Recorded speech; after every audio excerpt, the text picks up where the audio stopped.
అదిగో చూసుకోండి ఇందా వేమిరెడ్డి ప్రభాకర్ రెడ్డి గారు నాకు సంబంధం లేదని చెప్పిన వ్యక్తి, నాకు ఎలా ఉంటే తెలియని వ్యక్తి, ఆయన ఒక కంపెనీ పెట్టారు. ఆ కంపెనీలో ఆయన డైరెక్టర్. ఇక్కడతో ఆగింది అనుకోట్లా. మా ఛానల్ 9 జయరాజ్ గారి దాంట్లో కూడా బ్రహ్మాండంగా వచ్చింది వార్త, అద్భుతంగా వచ్చింది వార్త.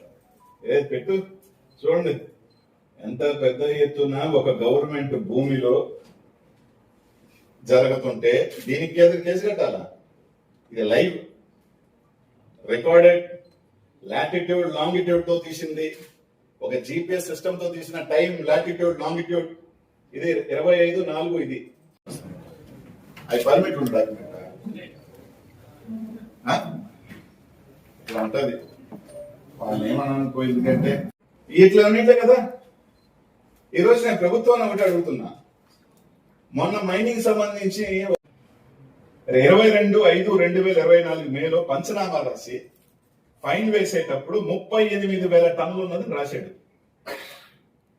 మేలో 38,000 టన్నులు ఉంది ఈ మైన్ లో. పంచనామా రాశాడు. ఎంఆర్ఓ గారు, ఆర్ఐ గారు, డీడీలు అందరు కూర్చొని పంచనామా రాశారు. 38,000 అని రాశాడు. సైడ్ పోని, సైడ్ జూమ్ చేయాల్సిన అవసరం లేదు బా, సైడ్కి రా.